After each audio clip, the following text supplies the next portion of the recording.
اچھا بچوں، آج ہمارا جو ہے وہ لیکچر نمبر 3 ہے۔ آج ہم لوگ اپنا پاکستان اسٹڈی کا پڑھنے لگے ہیں، لیکچر نمبر 3۔ پیچھے ہمارے چیپٹر نمبر 2 ہے ہمارا، اور یہ ہے پاکستان کی ابتدائی مشکلات، اور میں ہوں آپ کی ٹیچر صدف رانی۔ ٹھیک ہے بچوں، تو آج ہم اپنا اگلا جو لیکچر ہے وہ ہم پڑھنا سٹارٹ کرنے لگے ہیں۔ اچھا، اور چیپٹر نمبر 2 ہے، آپ کو پتہ ہے ہمارا، اور چیپٹر نمبر 2 ہمارا کیا ہے؟ یہ ہے ہمارا اسلامی جمہوریہ پاکستان کی ابتدائی مشکلات۔ ٹھیک ہے، تو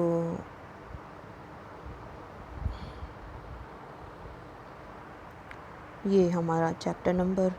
2 ہے۔ ٹھیک ہے، کہ جب پاکستان آپ کا بن گیا تو ہمیں ابتدا میں کون کون سی مشکلات پیش آئیں، اس کے بارے میں جو ہے ہمارا چیپٹر نمبر 2 ہے، اس کو ہم پڑھنے لگے ہیں۔ ٹھیک ہے، اچھا، تو اب پیچھے ہم نے جو کل پڑھا تھا وہ ہم پڑھ رہے تھے لیکچر، اور وہ تھوڑا سا ہمارا اینڈ سے رہ بھی گیا تھا، اس کو بھی آج کور کریں گے، اور اس کے علاوہ جو ہے آگے بھی پڑھیں گے۔ تو کل ہم لوگوں نے کیا پڑھا تھا؟ دریائی پانی کا مسئلہ ہم نے پڑھا تھا۔ ٹھیک ہے بچوں، کہ تقسیم برصغیر کے وقت جو ہے وہ کس طرح سے جو ایک دریا کا بہاؤ ہے، قدرتی بہاؤ ہے، اس کے اوپر کس طرح سے جو ہے کیا اس کا بین الاقوامی قانون ہے، اور کس طرح سے اس کے اوپر بھی اثر انداز ہوا ہندوؤں کا رویہ۔ ٹھیک ہے، اور پھر اس کے بعد ہم نے دوسری چیز پڑھی تھی ریاستوں کا تنازع، کہ جو ہے وہاں پہ جو چھوٹی ریاستیں تھیں، خود مختار ریاستیں تھیں، جہاں پہ نواب یا راجے جو تھے وہ خود مختار تھے، اور وہ ان ریاستوں کے اندر ہم نے پڑھی تھی ریاست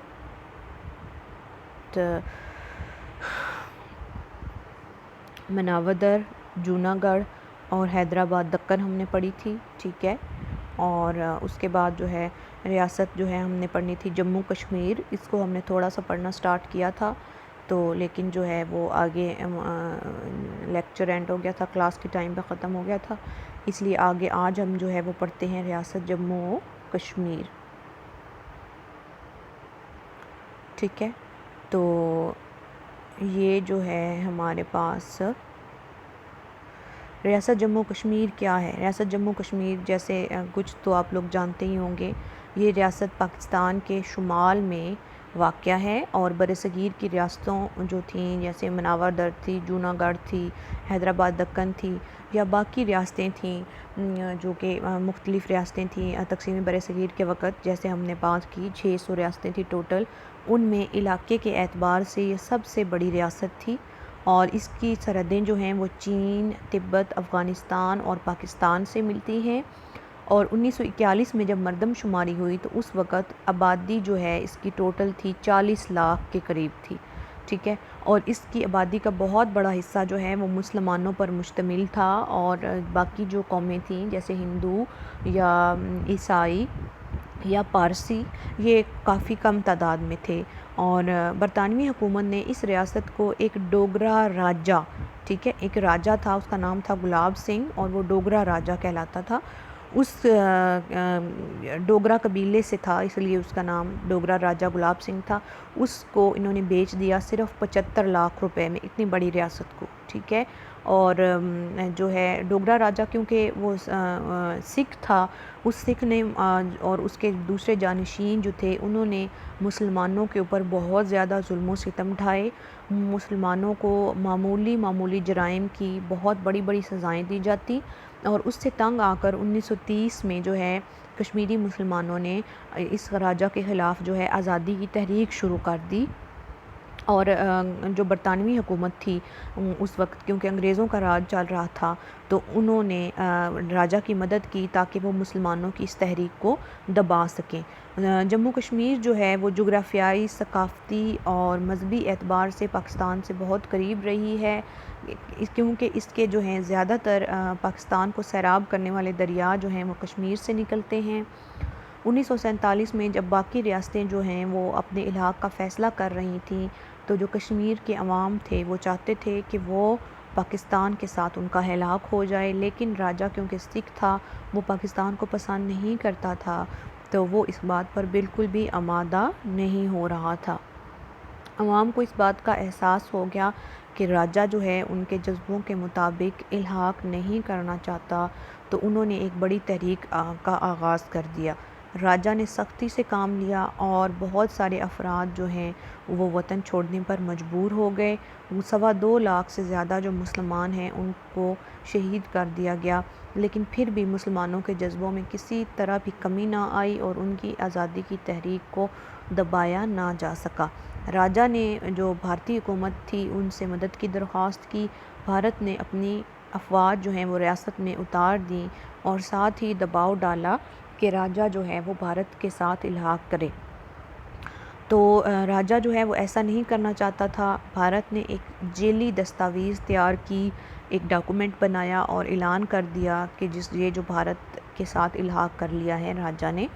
اور بھارتی حکومت نے اس کو مان لیا ہے۔ کشمیری عوام راجا کے خلاف تحریک چلا رہے تھے، انہوں نے باقاعدہ ہتھیار اٹھا لیے، اور جو باقی پچھلے کشمیری فوجی تھے، سابقہ کشمیری فوجی تھے، انہوں نے آزادی میں مسلمانوں کی قیادت کرنا شروع کر دی۔ رضاکاروں کے گروہ جو ہیں وہ بھارتی افواج اور راجا کے دستوں کے خلاف جہاد میں شامل ہوئے، اور دیکھتے ہی دیکھتے انہوں نے ایک بہت سارا جو علاقہ ہے وہ قبضے سے نکال لیا، راجا کے قبضے سے نکال لیا۔ اس علاقے کو جو ہے وہ آج بھی آزاد کشمیر کے نام سے جانا جاتا ہے، ٹھیک ہے۔ اور حکومت پاکستان اور پاکستانی عوام کی پوری اخلاقی اور مالی امداد جو ہے وہ تحریک آزادی جو کشمیر تھی اس کو حاصل رہی، اور آزادی کے لیے لڑنے والوں کا جو پلہ ہے وہ بھاری ہو گیا۔ بھارت نے جب حالات کا رخ دیکھا تو اس نے اقوام متحدہ کا دروازہ کھٹکھٹایا۔ اقوام متحدہ کی سلامتی کونسل نے 2 قراردادیں منظور کیں۔ پہلی قرارداد یہ تھی کہ دونوں جو ممالک ہیں وہ جنگ بند کر دیں، اور دوسری تھی کہ حد بندی کا فیصلہ کیا جائے۔ اقوام متحدہ نے یہ بات واضح طور پر کہی کہ جب حد بندی کی جانے لگے یا الحاق کیا جانے لگے تو کشمیر کے عوام کا جو ان کا موقف ہے اس کو سامنے رکھا جائے، ان کی رائے معلوم کی جائے کہ وہ کس ملک کے ساتھ الحاق کرنا چاہتے ہیں۔ تو پاکستان جو ہے اور کشمیری مجاہدین ہے، انہوں نے ان کی حالانکہ برتر فوجی پوزیشن تھی، لیکن پھر بھی انہوں نے اقوام متحدہ کی قراردادوں کو احترام کیا اور انہوں نے جنگ بندی کر دی، اور انہوں نے کہا کہ ہم نے جنگ بندی کر دی ہے اور اب استصواب رائے سے کام لیا جائے اور حد بندی کی جائے اور ہمیں جو ہے پاکستان کے ساتھ شامل کیا جائے۔ لیکن اقوام متحدہ نے جو ہے اعلان تو کر دیا تھا، لیکن اس کے اوپر کوئی بھی عمل درآمد نہیں کیا گیا اور کوئی قدم نہیں اٹھایا گیا۔ اس سلسلے میں پاکستان اور بھارت کے درمیان 1965 اور 1971 کی جنگیں بھی ہوئیں، لیکن کشمیر کا مسئلہ جو ہے وہ جوں کا توں آج تک موجود ہے، اور بھارت کے جو جارحانہ رویے ہیں ان میں اضافہ ہی ہوتا جا رہا ہے۔ اور پچھلے 15 سالوں سے جو ہے وہ کشمیری مجاہدین جو ہے وہ ہتھیار اٹھائے ہوئے ہیں، لیکن کہیں بھی جو ہے وہ آج تک جو ہے وہ کچھ بھی اس کا لایا عمل نہیں ایسا بنایا گیا۔ مسلسل لڑ رہے ہیں، لیکن کوئی بھی جو ان کے مسئلہ جو ہے کشمیر وہ اقوام متحدہ کے ایجنڈے پر موجود ہے، لیکن کوئی مؤثر اقدام اٹھانے سے قاصر ہے۔ یہاں پہ بک کے اندر لکھا تو 15 سال ہے، لیکن اگر آپ لوگ دیکھیں تو پاکستان بنے ہوئے کتنا عرصہ ہو چکا ہے۔ 1947 میں پاکستان بنا ہے اور اب جو ہے 2020 ہے، تو کشمیری یہ شاید بک پرانی ہے، نصاب پرانا ہے، اس لیے جو ہے اس کے اندر یہ چیز اپ ڈیٹ نہیں ہوئی۔ تو کشمیری مجاہدین 15 سالوں سے نہیں لڑ رہے، بلکہ مسلسل جو ہے 1947 سے لے کے لڑ رہے ہیں، اور آج 2020 تک جو ہے آپ کو پتہ ہے کہ جو بھارت نے مکمل طور پہ مقبوضہ کشمیر کے اوپر قبضہ کر لیا ہوا ہے۔ ظلم و ستم کے پہاڑوں میں اور زیادہ جو ہے ان پہ ڈھانے میں اضافہ ہو گیا ہے، اور لاک ڈاؤن کی سچویشن ہے، اور وہ بیچارے اپنے گھروں کے اندر بند ہیں، کھانے پینے کو ان کے پاس سامان نہیں ہے، باہر جو ہے فوجوں کے دستے جو ہیں وہ پھر رہے ہیں، جو ہر وقت ہندو جو فوجی ہیں شکاری کتوں کی طرح ڈھونڈتے ہیں ان مسلمانوں کو، مسلمان بچوں کو، عورتوں کو، مردوں کو، اور قتل و غارت کا سامان ہے وہاں پہ۔ اور ویسے ہمیں دیکھیں کرونا کی وجہ سے جو ہے اب دنیا کے اندر جیسے لاک ڈاؤن کی سچویشن چل رہی ہے اور ہم لوگ گھروں کے اندر بیٹھے ہیں، لیکن ہمارے پاس جو ہے کمپلیٹ ایک ہیٹنگ اینڈ کولنگ سسٹم ہے، اور پھر ہمیں گھروں کے اندر بیٹھنا ہے، اور پھر بھی ہمیں اتنی گھٹن محسوس ہو رہی ہے۔ اور ان بیچاروں کو دیکھیں، ان لوگوں کے پاس کیا حالات ہیں، ان لوگوں کو کھانے پینے کا ان لوگوں کے پاس فقدان ہے، اور ہر وقت جو ہے وہ موت کے سائے جو ہیں ان کے اوپر لہرا رہے ہیں ہندو فوجیوں کی طرف سے، ٹھیک ہے۔ تو اللہ تعالیٰ جو ہے رحم و کرم فرمائے ان کے اوپر بھی، ہمارے اوپر بھی، اور جو ہے کشمیری بھائیوں کو جو حفاظت فرمائے، اور ہماری جو ہے کرونا سے بھی حفاظت فرمائے، ٹھیک ہے۔ یہ تو تھا ہمارا جو پچھلا ٹاپک کل رہ گیا تھا، ریاست جموں کشمیر۔ اچھا، آگے جو ہے ہمارا اگلا ٹاپک آج سٹارٹ ہوتا ہے، یہ ہے قومی استحکام، ٹھیک ہے، کہ قوم کو استحکام کیسے دینا تھا۔ جب پاکستان بن گیا تو اس کو سب سے بڑا چیلنج تھا اس کو مینٹین رکھنا، اس کا وجود جو ہے وہ برقرار رکھنا، ٹھیک ہے، اس کے وجود کا تحفظ۔ تو کیونکہ جیسے پیچھے ہم پورے چیپٹر میں یہ چیز پڑھتے ہوئے آ رہے ہیں کہ ہندوؤں اور انگریزوں کی ملی بھگت سے انہوں نے اتنا کمزور اور مسائل سے گھرا ہوا پاکستان جو ہے بنایا کہ انہیں یہ امید تھی کہ یہ جلد ہی جو ہے وہ پاکستان ختم ہو جائے گا، اس کا وجود ختم ہو جائے گا اور یہ واپس بھارت کا حصہ بن جائے گا۔ تو اس لیے کیونکہ بہت زیادہ مصیبتیں تھیں، عوام جو تھے ان کے پاس وسائل نہیں تھے، گھر نہیں تھے، کھانے پینے کا سامان نہیں تھا، کیمپوں کے اندر وہ زندگی گزار رہے تھے، خوراک، لباس اور رہائش کے مسائل بہت زیادہ درپیش تھے، علاج معالجے کی سہولتیں نہیں تھیں۔ تو صرف مہاجرین نہیں، جو یہاں پہ موجود مقامی آبادی تھی وہ بھی بہت زیادہ مشکلات کا سامنا کر رہی تھی۔ تو اس لیے اپنے ملک کے جو حالات ہیں وہ ان سے لگ رہا تھا کہ جیسے واقعی ہی پاکستان کے وجود کو بہت خطرہ لاحق ہے۔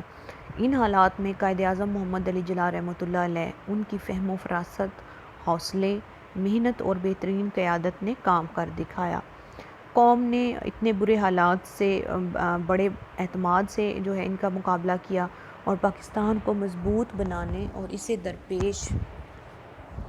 جو شروع کی مشکلات تھیں، ابتدائی مشکلات تھیں، ان کو دور کرنے میں عوام کا بہت کردار، جو عوام نے بہت مثبت کردار ادا کیا، اور قائد اعظم نے ان کا حوصلہ بڑھایا۔ قائد اعظم نے جرأت، استقامت اور سخت محنت سے کام لیتے ہوئے اپنے ملک کو بہت اچھی بنیادیں فراہم کی، اور پاکستان بنانے کے بعد ان کو صرف جو ہے 1 سال اور 6 ماہ کام کرنے کا موقع ملا، لیکن اس کے اندر بھی جو ہے اللہ تعالیٰ نے ان کو ہمت دی، اور وہ اس طرح کی جو ہے وہ بنیادیں بنا کر گئے، اس طرح سے عوام کا حوصلہ بڑھا کر گئے کہ پاکستان الحمدللہ سے تب سے لے کر آج تک جو ہے موجود ہے، اور انشاءاللہ قیامت کے دن تک جو ہے وہ موجود رہے گا، ٹھیک ہے۔ اور ان کی ان سب کوششوں کی وجہ سے پاکستان کو استحکام حاصل ہوا۔ اور انہوں نے کون کون سے اقدامات اٹھائے وہ ہم ابھی دیکھ لیتے ہیں۔ سب سے پہلے جو چیز جہاں پہ بتائی گئی ہے وہ ہے کہ ان کی سیاسی بصیرت کیا تھی۔ وہ بہت ہی دور اندیش اور معاملہ فہم تھے قائد اعظم محمد علی جناح، اور انہوں نے ان کی اس دور اندیشی اور ان کی سیاسی بصیرت جو ہے، اس نے قوم کے اکھڑتے ہوئے قدموں کو جو ہے وہ واپس ان کو ثبات دیا، ان کو ٹھہراؤ دیا، ٹھیک ہے، استحکام ادا کیا، اور انہوں نے مختلف اقدامات اٹھائے اور خطرات کو دور کیا جو کہ پاکستان کی سالمیت کو اور استحکام کو خطرات لاحق تھے، اور انہوں نے اس میں بہت زیادہ شاندار کامیابیاں حاصل کی۔ قوم کو انہوں نے مایوسیوں سے نکالا۔ قائد اعظم نے پر اعتماد فضا قائم کی۔ عظیم قوم کو آزادی کے حصول کے بعد 1 سال، عظیم قائد کو آزادی حاصل ہونے کے بعد 1 سال اور 1 ماہ، 6 ماہ نہیں 1 ماہ کام کرنے کا موقع ملا، اور اس تھوڑے سے عرصے میں انہوں نے قوم کو ترقی اور خوشحالی کی راہ پر ڈال دیا۔ اب دیکھتے ہیں کون کون سے اقدامات اٹھائے گئے۔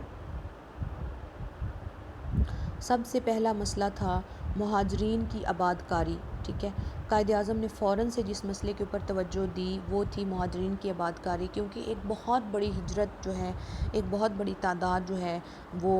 مسلمان ہجرت کر کے ہندوستان سے پاکستان آئے تھے، اور قائد اعظم نے کراچی میں اپنا ہیڈ کوارٹر قائم کر لیا، کراچی سے لاہور منتقل کر لیا، اور تاکہ وہ اپنے سامنے جو ہے مہاجرین کو آباد کرنے والے منصوبوں کے اوپر عمل کرا سکیں۔ حکومت نے مہاجرین کی مدد کے لیے اہل ثروت کو دعوت دی اور قائد اعظم نے ایک ریلیف فنڈ برائے مہاجرین قائم کیا، اور جس میں جو ہے عوام نے بڑے دل کھول کر ریلیف فنڈ میں رقوم جمع کروائیں۔ اس کے علاوہ جو ہے جو بھی سماجی تنظیمیں تھیں، ان کے جو کارکن تھے، انہوں نے کیمپوں میں آنے والے مہاجرین کے مسائل کو حل کرنے کی بہت زیادہ کوششیں کی۔ انہیں خوراک، کپڑا، دوائیں، خیمے، کمبل اور بہت ساری اشیاء جو ہیں انہیں پہنچائیں۔ قائد اعظم نے عوام کے حوصلوں کو ابھارا، انہیں قوت ارادی اور ہمت کے ساتھ حالات کا مقابلہ کرنے کی تلقین کی، اور پراعتماد فضا رکھنے کے لیے انہوں نے ہمیشہ سے جو ہے وہ جلسوں میں تقاریر کی اور قوم کو کہا کہ آپ نے پراعتماد رہنا ہے، آپ نے حوصلے سے بھرپور رہنا ہے۔ اگر آپ حوصلہ چھوڑ دیں گے، اگر آپ اعتماد چھوڑ دیں گے اپنے اوپر،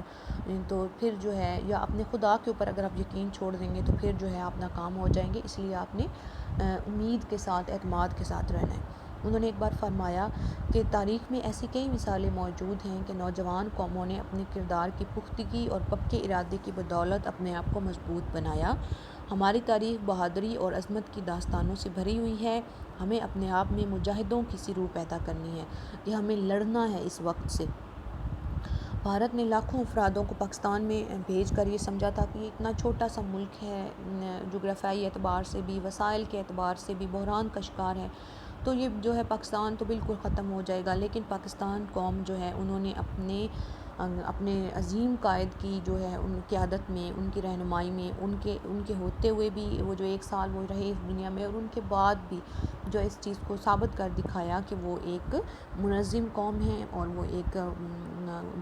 پراعتماد قوم ہے، اور ان کے حوصلوں میں کبھی بھی انشاءاللہ کمی نہیں آئے گی۔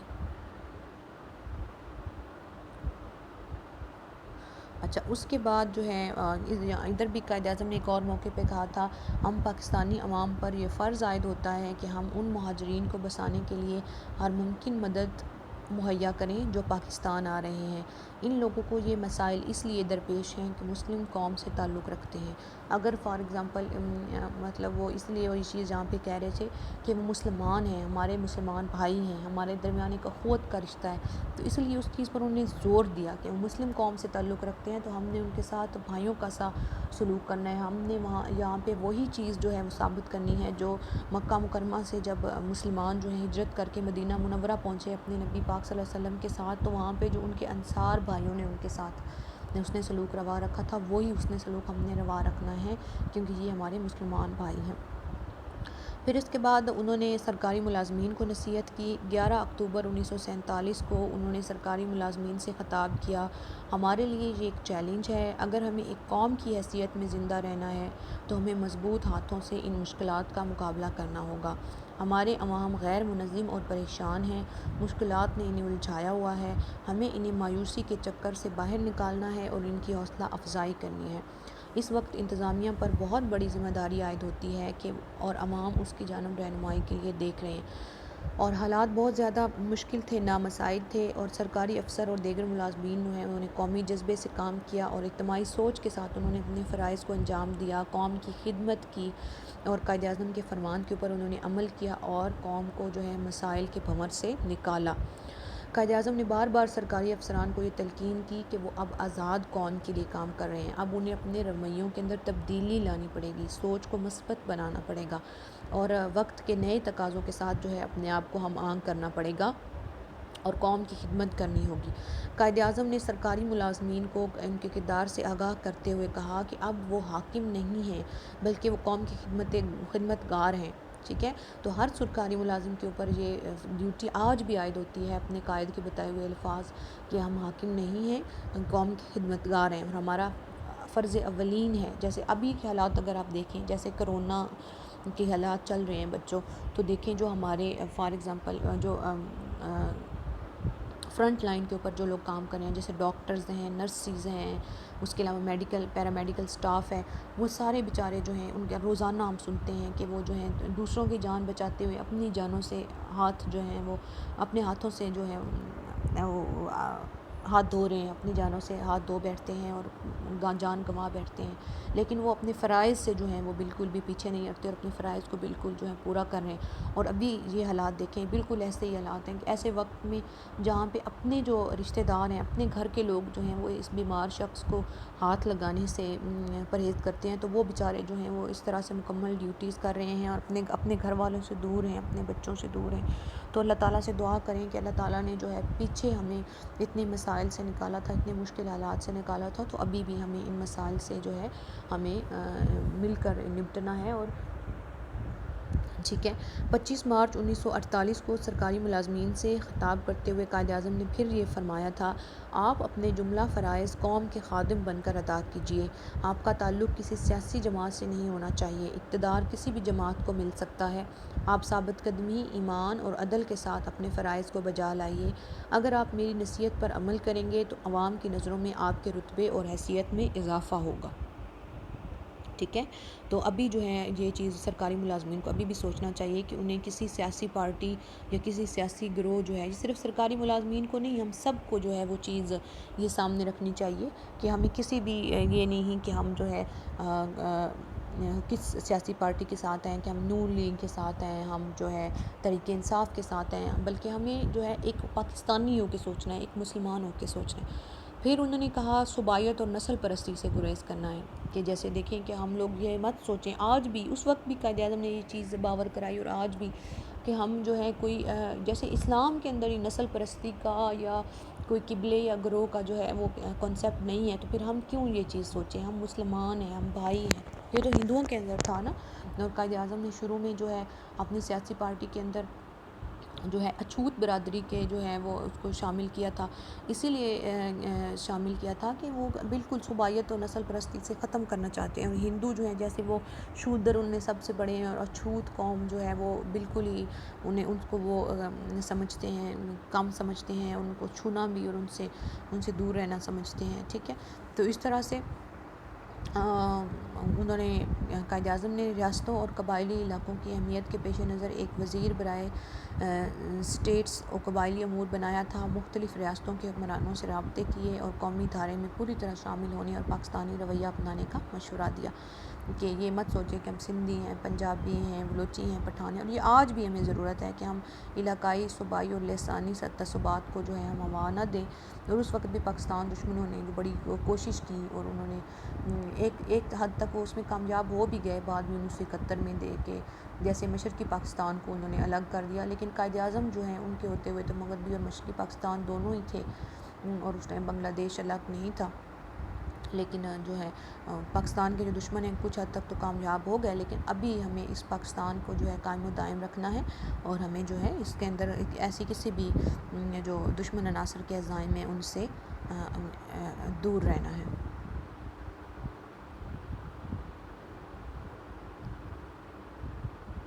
پھر انہوں نے معیشت کے لیے رہنما اصول جو ہیں بنائے، کیونکہ اس وقت بتایا گیا تھا، پیچھے ہم نے پڑھا ہے کہ جو ریزرو بینک آف انڈیا تھا وہ دونوں ممالک کی بینکنگ کا ذمہ دار تھا، لیکن بینک میں ہندوؤں کی اجارہ داری تھی، اس لیے پاکستان کو اپنی ترقی کے لیے کام کرنا تھا۔ ٹھیک ہے، قائد اعظم نے اسٹیٹ بینک آف پاکستان کی بنیاد رکھی۔ یہ بینک یکم جولائی 1948 کو وجود میں آیا۔ قائد اعظم نے اس کی افتتاحی تقریب میں تقریر کرتے ہوئے فرمایا، اسٹیٹ بینک آف پاکستان معاشی شعبے میں عوام کی حاکمیت کا نشان ہے۔ مغربی طرز معیشت میں ہمیں فائدہ نہیں دیتا، ہمیں انصاف اور مساوات پر مبنی اپنا جداگانہ معاشی نظام لانا ہوگا۔ مغربی معاشی نظام نے تو انسانیت کے لیے کئی دشواریاں پیدا کر دی ہیں، اگر ہم ایسا کر پاتے ہیں تو ہم مسلم قوم کی حیثیت میں پورے عالم کو ایسا معاشی نظام دے سکیں گے جو انسانوں کے لیے امن کا پیغام بنے گا۔ امن ہی انسانوں کی بقا اور اچھی معیشت کو قائم کر سکتا ہے۔ اور اس کے بعد مہاجرین کے لیے انہوں نے پیچھے بھی ہم نے پڑھا ہے ایک ریلیف فنڈ قائم کیا، اور اس ریلیف فنڈ کے اندر جو ہے دل کھول کر جو ہے وہ مخیر حضرات نے رقومت دی اور مہاجرین کے بعد کاری اور ان کے روزگار مہیا کرنے کا اہتمام کیا، جو ملکی معیشت کو کافی حد تک سہارا ملا۔ انتظامیہ میں اصلاحات کی گئیں۔ انتظامیہ میں جو ہے کیونکہ شروع میں جیسے ہم نے پڑھا کہ پاکستان جب بنا تو انتظامیہ کے مسائل بہت زیادہ تھے، دفتری عملے کے پاس کام کرنے کے لیے فرنیچر نہیں تھا، اور جو ہے وہ پہلے جو کام کرنے والا دفتری عملہ تھا وہ ہندوستان چلا گیا تھا۔ تجربہ رکھنے والے مسلمانوں کی تعداد کافی کم تھی، اور بھارت نے جان بوجھ کر تخیلی حربے استعمال کیے۔ جو تھوڑے بہت مسلمان بھارت میں انتظامی سوجھ بوجھ رکھتے تھے، پاکستان آنا چاہتے تھے، ان کی راہ میں انہوں نے رکاوٹیں پیدا کر دی۔ قائد اعظم نے انتظامی مشینری کی ضرورت کو سمجھتے ہوئے فوری اقدام کیے۔ کراچی کو دارالحکومت بنایا گیا، اور جو بھی تھوڑی بہت تعداد تھی سرکاری ملازمین کی انہیں دفتروں میں پہنچی، اور قائد اعظم نے انہیں قومی جذبے سے کام کرنے کو کہا۔ نئی نئی آزادی ملی تھی، ہر دل میں امنگ تھی، مقصد اور خواہش تھی کہ پاکستان جلد از جلد اپنے قدموں پر کھڑا ہو۔ دفتری ساز و سامان، اسٹیشنری وغیرہ نہ ہونے کے باوجود بھی دیکھتے ہی دیکھتے بہت جلد ایک مربوط نظام قائم ہو گیا۔